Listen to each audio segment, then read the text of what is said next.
Hola, buenos días, buenas tardes o buenas noches, dependiendo del momento en el cual esté viendo esta sesión.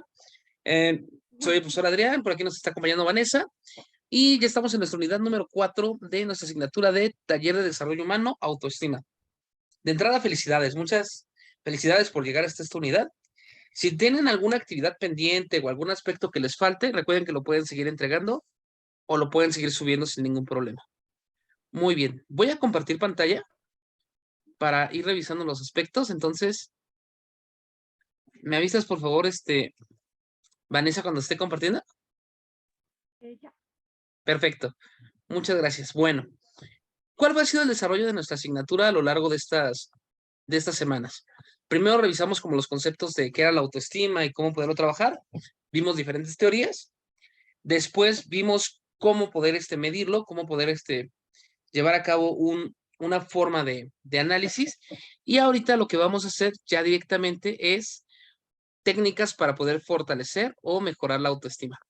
Esto con el objetivo de que ustedes lo puedan implementar en un futuro en talleres y también en prácticas de consulta uno a uno. Pero bueno, entonces vamos a empezar. Presentación con diapositivas. Muy bien. Entonces vamos a revisar técnicas de fortalecimiento de la autoestima. Esta materia es muy bonita porque se llevan muchos elementos prácticos para su futura labor como psicólogos. Entonces lo primerito que vamos a revisar es los conceptos básicos, es decir, qué es lo que entendemos por una técnica y qué entendemos por fortalecer. Ok. Entonces, por técnica, perdón, ya. Conceptos básicos. Por técnica es un procedimiento para lograr algo. Existe técnica de patinaje, existen técnicas de cocina, existen técnicas automotrices. Entonces, para lograr algo de la mejor forma. Pero aquí hay un punto muy importante.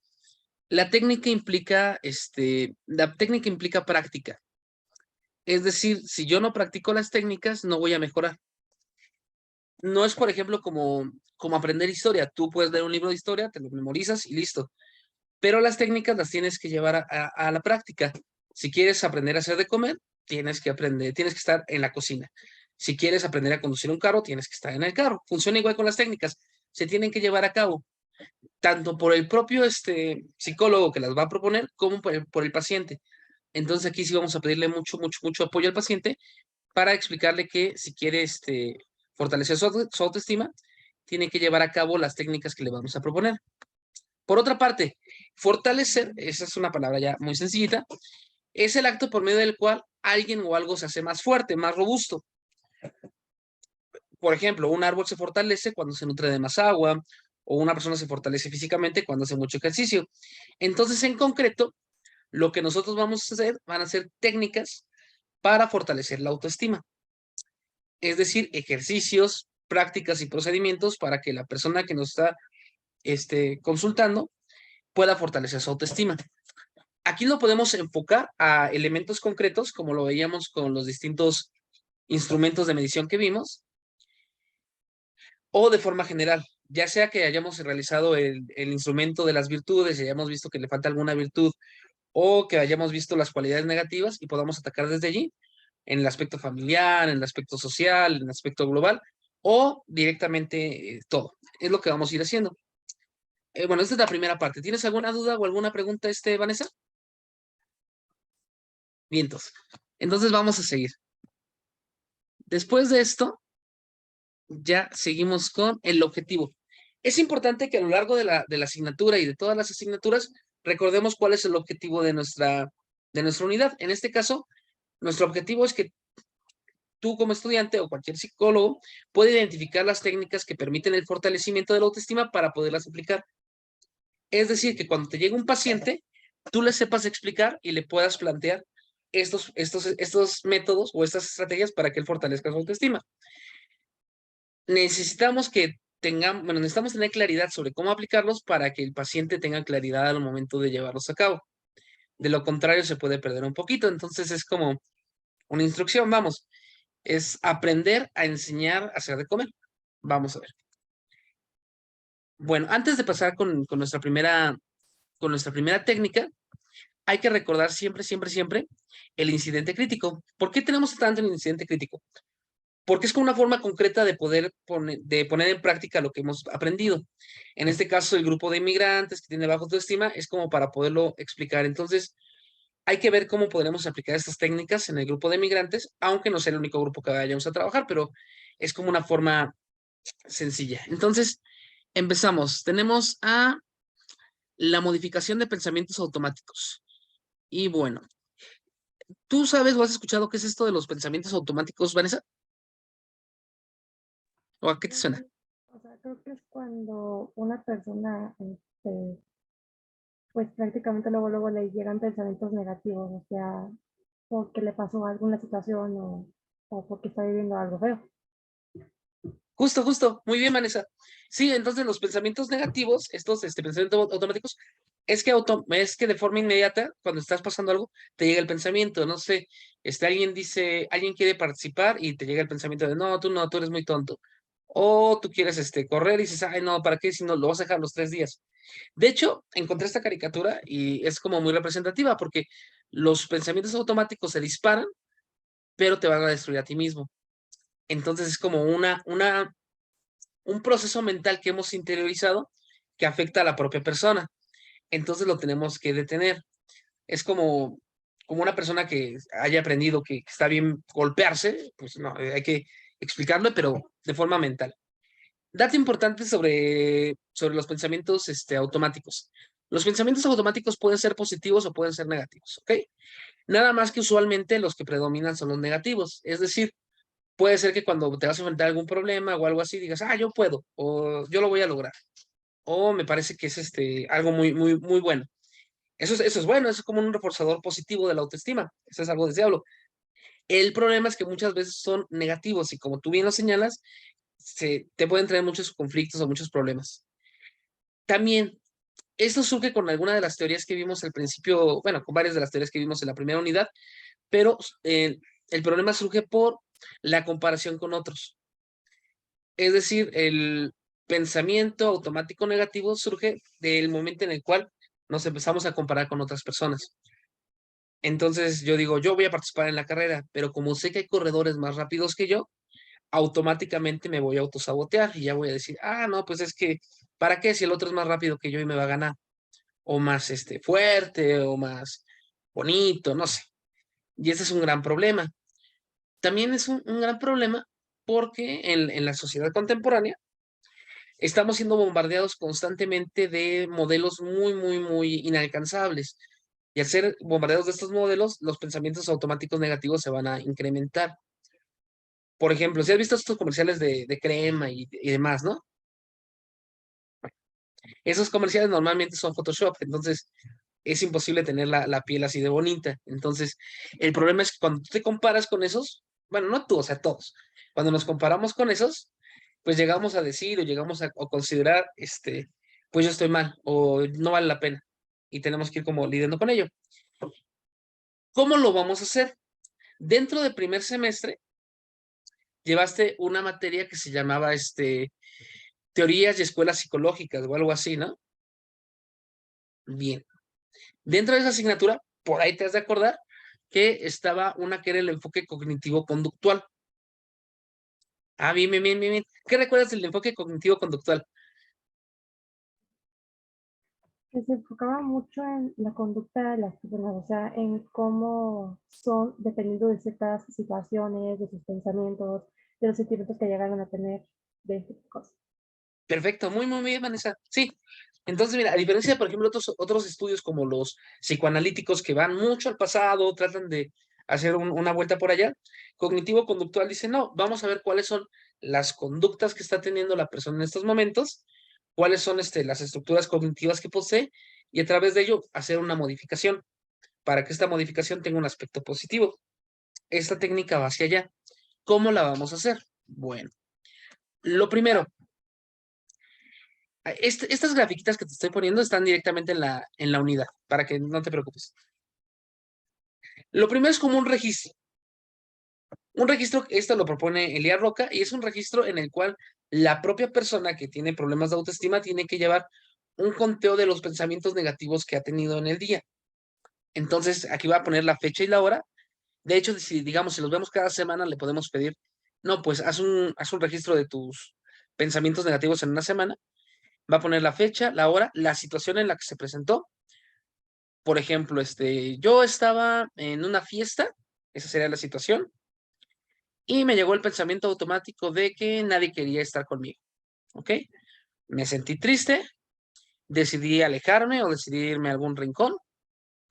Y aquí, esta es la parte interesante, dice, hay que buscar que la persona se haga preguntas destinadas a poner en duda su pensamiento. Es decir, como son pensamientos automáticos, hay que quitarle lo automático, hay que hacerlo, ponerlo en duda. Por ejemplo, te voy a poner otro ejemplo en vez del de la fiesta. Este es un ejemplo personal. Luego en psicología los llaman estudio de caso, ¿no? Para que no parezca tanto chisme, pero vamos a ver. Entonces, yo una vez iba en el camión muy, muy bien, y de repente un señor llegó con una mochilota, una mochila muy grande, y me estaba pegando en el brazo. Entonces, situación. En el transporte público había una persona empujándome con su mochila en el brazo. Pensamiento automático. Automáticamente yo pensé, esta persona me está molestando, está haciendo algo para que yo me enoje y me está fastidiando el día. Sentí coraje, era una emoción de coraje. La conducta, bueno, aquí ya lo tengo yo un poco mediado, pero la conducta automática que pudo haber surgido era levantarme y darle un codazo a la persona o empujarlo. Pero antes de eso, yo ya estoy mediado, antes de eso te tienes que preguntar y decir, ¿de verdad esa persona está haciendo eso para hacerte enojar? Y no, efectivamente, ni la persona me estaba viendo, traía audífonos, estaba mirando hacia otro lado, ni siquiera sabía que estaba ahí sentado. Entonces, bueno, entonces no es que me quiera hacer enojar, él está en sus cosas. Entonces ya puedo modificar mi conducta y puedo decirle, oye, ten cuidado con la mochila o me puedo mover un poco, pero ya no está guiado por una emoción ciega. Y ese es el resultado. Entonces, frenas el pensamiento negativo y planteas un resultado diferente a lo que estabas buscando. Es como el procesito que hay que hacer. En el caso de los migrantes, por ejemplo, decimos de situación, no sé, situación, unas personas estaban riendo en la calle. Pensamiento automático.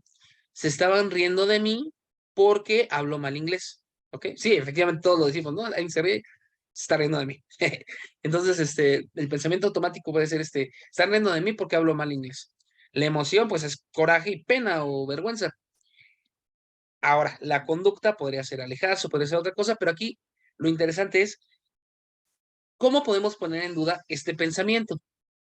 Piénsalo, si veo que alguien está riendo de mí como, bueno, no riendo, si alguien está riendo como a 10 metros de mí, 20 metros, ¿qué me podría preguntar para saber si están riendo de mí o no?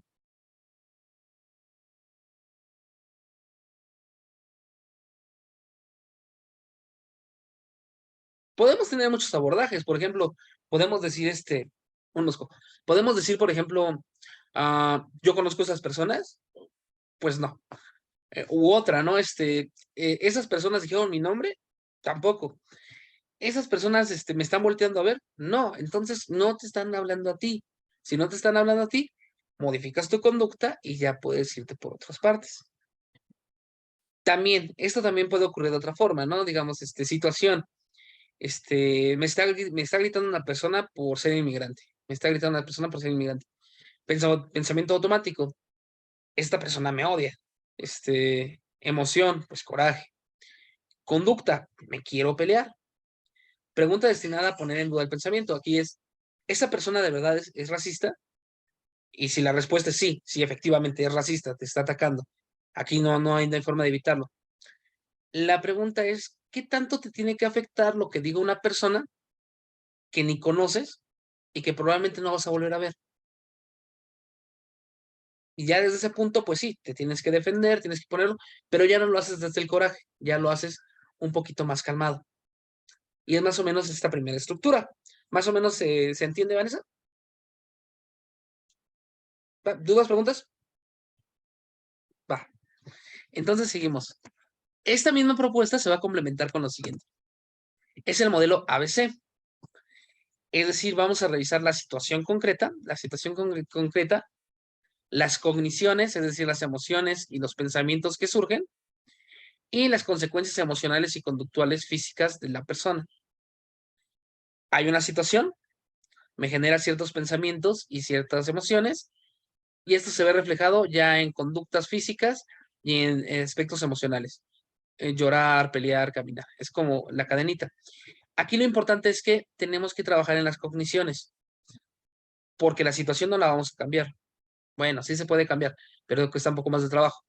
Las cogniciones, esto sí depende de mí, es como yo abordo el problema. Y de esto depende lo de acá. Bueno, después de esto, nos vamos a ir con otra propuesta. Esta es la primera técnica, que es la propuesta de Elías sobre cómo combatir los pensamientos automáticos negativos. Otra propuesta es la planeación de actividades agradables. ¿Qué es esto? Normalmente las personas a lo largo de nuestro día o a lo largo de nuestra semana tenemos ciertas actividades que no son gratas o no son agradables y hay otras que para nada son agradables y no son buenas y no son nada bonitas. Por ejemplo, ¿se te ocurre alguna situación que no sea agradable que te pueda pasar en un día? Como por ejemplo caerte mientras vas caminando. Pues sí, a quién le gusta caerse, ¿no?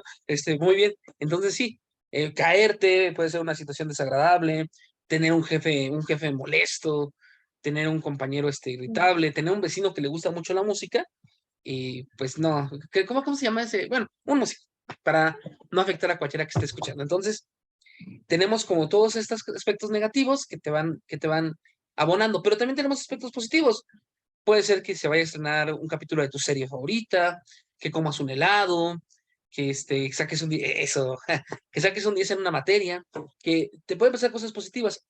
¿Cuál es el problema? Que si a lo largo del día o de la semana o esto se va cargando tu vida de puras actividades desagradables, la persona empieza a sentir que no tiene sentido seguir viviendo, que no tiene salida a lo que estás teniendo, porque todo lo que te pasa es malo. Y si todo lo que te pasa es malo, pues te va a afectar la autoestima poco a poco. Aquí la propuesta es que para evitar esto tenemos que programar y tenemos que llevar a cabo pequeñas actividades positivas. Estas pequeñas actividades positivas tienen la función de contrarrestar las desagradables. Vamos, es como darte un tiempo, ¿no? Tomar un té, salir a caminar, ciertas actividades. De hecho, los aspectos concretos son los siguientes. Mira, lo primero que vamos a hacer es plantear actividades sencillas que la persona pueda hacer y que sean realistas para que al momento de hacerlas sean posibles. Vamos, por ejemplo, alguien puede decir, pues sí, yo quiero incluir algo agradable en mi vida, me voy a ir a Disneylandia. Pues no, hermano, no. O sea, está padre, pero eso no lo puedes planear de un día para otro, ¿no? O voy a ganar un torneo de karate. Pues no.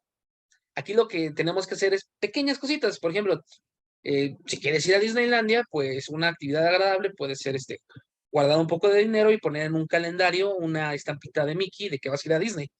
O si vas a practicar karate, es ir a tu clase para ir mejorando. O tomar café, ir a andar en bici. Pequeños aspectos que te vayan incrementando en la valía de tu vida, tu bienestar. Estas actividades se perdón, tienen que ser actividades que las puedas hacer con frecuencia y que se puedan modular. ¿A qué me refiero con modular? Si esto pasa mucho, por ejemplo, en los gimnasios, las personas cuando van al gimnasio, en enero, que es cuando se llenan los gimnasios, tienden a ir un día, el primer día van y hacen 5 horas de gimnasio y pues ya quedan todos adoloridos, todos mal y ya al otro día no va. Y pues ya, se acabó el propósito en el 2 de enero. Para evitar esto, lo que nos sugiere la técnica es que en vez de abarcar todas las actividades positivas que queramos, vamos a elegir 4. Es decir, plantearse el mapa de todas las actividades positivas y escoger 4 que vayas a realizar. Por ejemplo, comer un helado, caminar un rato, jugar con mi mascota, jugar un videojuego. Son 4. Puedes hacer más, adelante. Pero esas 4 vas a llevar el registro para asegurarte que las estás cumpliendo. Esto puede parecer sencillo, pero hay personas que ya cayeron en un proceso conductual tan fuerte de actividades negativas que no se pueden permitir estas partes. Por ejemplo, hay personas adictas al trabajo. Se había escuchado de ellos, ¿no? Sí, conozco una que otra que por más que le digas que deje el trabajo y deje el trabajo, no lo hace. Sigue ahí, ahí, ahí, ahí. Y es Es molesto incluso. Es justo eso, Vanessa, es eso, mira, un adicto al trabajo, por más que le digas, oye, déjalo, va a decir, no, no, no, no, no, yo voy a seguir y seguir y seguir. Por eso hay que hacer como un plan, como un calendario para decirle, mira, te vas a tomar este tiempo para hacerlo. No, no importa, lo vas a hacer, ¿ok? Y bueno, al momento de planear esas actividades, hay que preguntarse constantemente si son posibles, bueno, que sí, perdón, si todavía son posibles que las puedas realizar y si no se puede hacer, si hay alguna forma de cambiarla. Por ejemplo, una persona quizás de joven le gustaba mucho hacer ejercicio, pero sufrió una lesión. Entonces, si sufrió una lesión, la pregunta es, ¿la puedes seguir haciendo? No. Ah, ok. ¿Cómo lo podrías cambiar? En vez de hacer taekwondo, por ejemplo, hacer tai chi y ya puedes cambiarlo. O si te gustan mucho los videojuegos, pero ya no tienes tiempo de andar todo el tiempo en competitivo, pues bajarte una liga, no sé. Es como buscar actividades. Por ejemplo, en esto de los planes de las actividades, también ocurre mucho con los pequeños duelos. ¿A qué me refiero con los pequeños duelos? No, no la pérdida de un familiar o de un amigo, sino, por ejemplo, la pérdida de un trabajo o la pérdida de alguna extremidad. Pequeños duelos. Por ejemplo, una persona que pierda una pierna puede tener que dentro de sus planes estaba ir a bailar. Entonces, ¿lo puede seguir haciendo? No. ¿Hay alguna manera de cambiarla? Sí, puedo buscar alguna otra actividad deportiva, puedo bailar en silla de ruedas, no sé. Bueno, para terminar con esta, hay actividades que refieren, bueno, estas actividades para que funcionen bien hay que tenerlas planificadas. ¿Cómo los vamos a planificar? Aquí lo tenemos.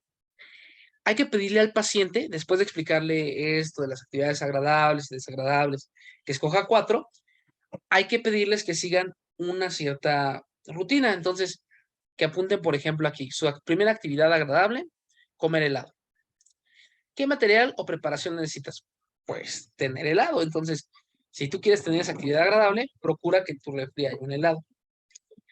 ¿Cuándo lo vas a hacer? Ah, bueno, de hecho, este es un buen punto. A ver, si queremos comer helado, ¿en qué momento se podría comer helado del día? Podría ser, por ejemplo, como en la tarde después del trabajo, después de la escuela, durante un descanso. Eso, perfecto, muy bien. Ahí se escuchó el grito de mi hija, está cantando por ahí. Pero, pregunta nada más, ¿tú tienes hijos o no tienes hijos? No, Perfecto. De hecho, tu respuesta del helado me llamó mucho la atención por esto. Por ejemplo, si yo quiero poner mis actividades en comer helado, ¿en cuándo lo vas a hacer? Yo le tendría que poner a las 11:30 de la noche, 12 de la noche. Porque si trato de comer helado antes de esa hora, yo no voy a comer helado, me van a quitar el helado. Entonces, sí, es como para que vaya planificando la persona. También, ¿con qué frecuencia puedo hacerlo? Por ejemplo, el helado lo podemos hacer, no sé, una vez cada 3 días, una vez cada 4 días. Quizás diario, depende del metabolismo de la persona, pero poderlo tener claro. O, por ejemplo, un deporte. ¿Cuántas veces puedes ir a practicar natación? ¿Y cuánto tiempo te va a llevar? Esto del tiempo es para que lo puedas planificar con el resto de tus actividades. Y en caso de que, por ejemplo, un paciente o un grupo de pacientes te diga, no, pues es que, por ejemplo, mi actividad es el senderismo, pero me lleva, ay, perdón, mi actividad es el senderismo y la voy a realizar, pero me toma 6 horas, 7 horas. ¿Cómo quieres que la haga? Pues le dices, pues mira, bueno, con otras palabras más formales, ¿ok? Le dices, pues mira, hermano, si el senderismo te toma 6 horas, pues busca otra actividad que te tome menos tiempo para que sí la puedas realizar. Es como para que esto sea viable. Bueno, entonces ya tenemos este planificador. ¿Dudas, preguntas con el planificador? Va, seguimos. Para tener este planificador ya más constante, ya que lo tenemos bien estructurado, vamos a poner el día en el que realizamos la actividad, cuál fue lo que intentaste, cuál fue el resultado y cómo te sentiste del 1 al 10. Esto es para poder llevar como una cuantificación del resultado. Ejemplo, el día de ayer, ¿qué intentaste? Voy a poner un ejemplo. ¿Qué intentaste comer? Doritos con limón. No, rancheritos con limón. ¿Qué intentaste comer ranchitos con limón? Una bolsa. Ok. ¿Cómo te fue? Pues más o menos. Se me irritó el estómago muchísimo. ¿Cómo te sentiste? Puntual del 1 al 10. Pues me sentí al principio bien, pero después no tanto, entonces le pondría 5 puntos. ¿Para qué? Para que en la siguiente reunión que tengas, le puedas decir, mira, esta actividad donde tuviste 5 puntos, ya te diste cuenta que no puedes estar comiendo rancheritos con limón porque tu estómago ya no lo aguanta. Entonces, ¿con qué lo podríamos reemplazar para que sea más válido? Y ya te puede proponer otro tipo de actividades. O en caso de que alguien diga, no, pues el mío era andar en bici. ¿Qué intentaste? Bueno, andar en bici, ¿cómo te fue? Muy bien, fui por el vecindario. ¿Cómo te sentiste? Me sentí muy, muy bien. 10. Ah, bueno, esa actividad la conservamos. Entonces, por descarte, vamos haciendo que la persona tenga actividades positivas y benéficas para su organismo. Bueno, después de esto, vamos a pasar a otro elemento importante. Esta es otra técnica. Esta es la técnica del entrenamiento de habilidades sociales. Como veíamos en la unidad número 1, muchas veces la autoestima se puede ver como este reflejo interno, esta autopercepción, pero también se puede ver como un termómetro, para poder ver cómo se nos evalúa desde afuera. Entonces, si aumentamos nuestras habilidades sociales, si las incrementamos, nuestra autoestima va a aumentar. Por tanto, vamos a tratar de hacerlo un poquito. ¿Cómo puede ser? Esto lo puedes hacer con los test que hicimos para ver cuáles son las partes que tienen un poquito más de complicaciones, cuáles son las virtudes que le afectan un poquito más, y desde allí trabajarlas. Si tú notas que la persona tiene problemas en la comunicación y lenguaje no verbal, puedes recomendarle actividades o estrategias para mejorar este aspecto. Por ejemplo, ¿qué actividad crees que funcione para mejorar el lenguaje no verbal?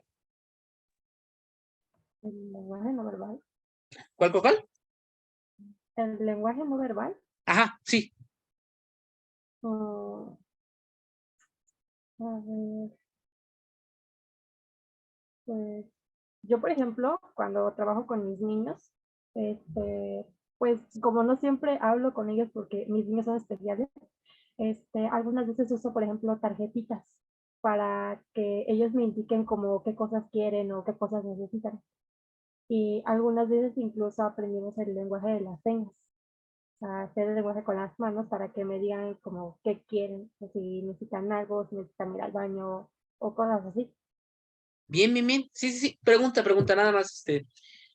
¿Trabajas con niños autistas o con qué tipo de niños? La niña con la que trabajo es autista y el niño es de Down. Ah, ok.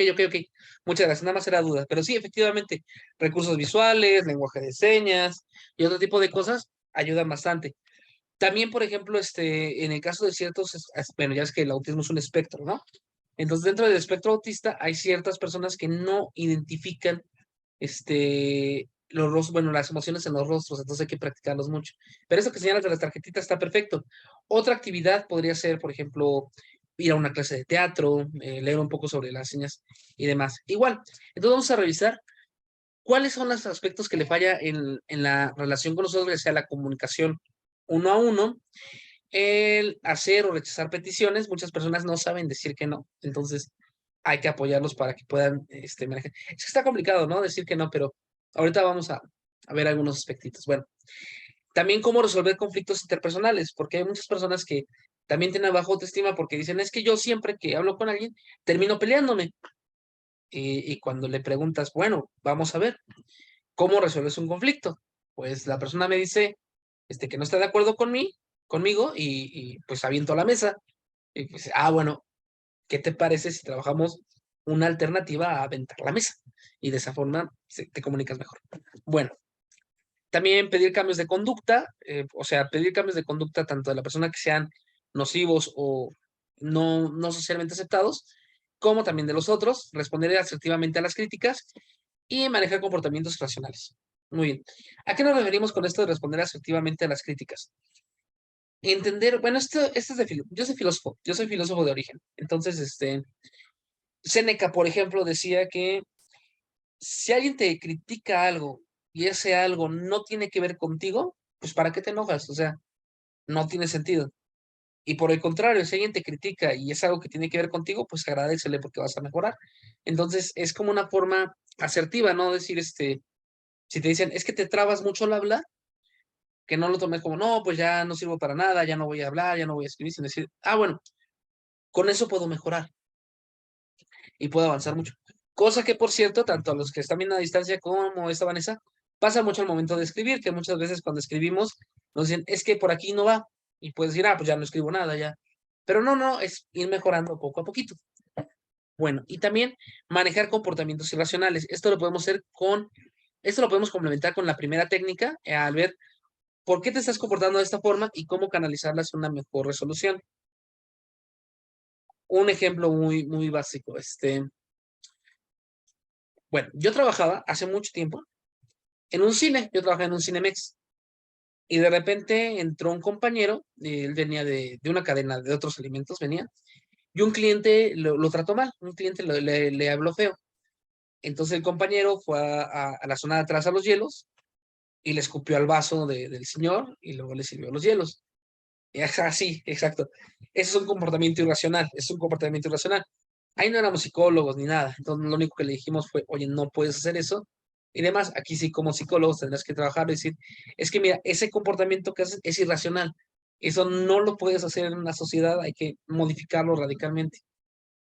Bueno, ¿dudas, preguntas con esta técnica? Muy bien. Vamos con la siguiente.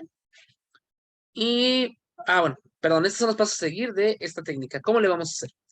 El primero es identificar las áreas específicas que hay que mejorar en el paciente o en el taller. Ya sea que tenga problemas de comunicación no verbal, problemas de comunicación verbal, no saber qué sí que no, identificarlo. Luego, analizar el por qué la persona se comporta de cierta forma. Por ejemplo, alguien puede decir, es que yo no le digo que no a nadie, yo le digo que sí a todos, porque si no, no me van a querer. Entonces decimos, bueno, ya tenemos el análisis. Después, identificar el pensamiento incorrecto. Ahí está, ¿no? Yo le digo que sí a todos porque si no, no me van a querer. Explicarle, decirle, es que no es cierto. De hecho, tú puedes decir que no y aún así vas a seguir recibiendo afecto. Y ensayo conductual. Pedirle ejercicios a la persona donde ejercite el aspecto positivo de la conducta que se quiere cambiar. Ejemplo. Si tenemos un paciente que a todo dice que sí, pedirle, mira, la próxima semana necesito que le digas que no a mínimo 3 personas en una situación en la que tú te sientes incómodo, pero quiero que le digas que no de una forma tranquila y empática. Y ya, la próxima reunión ya le dices, a ver, ¿pusiste en práctica lo que te pedí? Sí, lo hice de tal forma y tal forma. O no, si no, le puedes preguntar, ¿y por qué no? Y podemos seguir profundizando. O lenguaje no verbal. Pedirle que en una libretita anote cuando platicó con alguien qué características notó en el rostro de la persona con la que hablaba. Y decirle, no, pues yo hablé con otra persona y noté que estaba triste porque tenía tal y tal seña para mejorar su lenguaje no verbal. También puede ser hablar con un espejo, o sea, dejarles pequeñas actividades para que a través del ensayo conductual pueda mejorar. Aquí un aspecto importante es que el psicólogo tiene que dar primero la pauta de cómo podría ser lo que se espera. Aclaro esto, por ejemplo, si le vas a pedir a un paciente que aprenda a decir que no o que aprenda a decir que no, le puedes decir, mira, por ejemplo, vamos a hacerlo de la siguiente forma. Pídeme que si te puedo prestar 200 pesos, ¿no? Y ya los pide el paciente y se los das, no, no es cierto, entonces ya le dices, pídeme, pídeme 200 pesos y ya cuando les pide, le puedes decir, lo siento, de verdad quisiera apoyarte, pero en este momento no tengo dinero o no puedo, darme ese tiempo, lo tengo invertido además, para que el paciente vea cómo se puede estructurar y después llevarlo a la práctica. ¿Por qué? Porque si nada más le dices, ve y dile a 3 personas que no, puede ser que se extrapole y entonces que alguien le diga, pásame el salario, que le diga, no, claro que no, ¿qué te pasa? Y dice, no. Entonces hay que darle como un parámetro para que lo pueda desarrollar. Pero bueno, vamos a cortar hasta aquí, volvemos a entrar con el mismo enlace, ¿ok? Este es el final de la parte número 1. Muchas gracias. Bye, bye.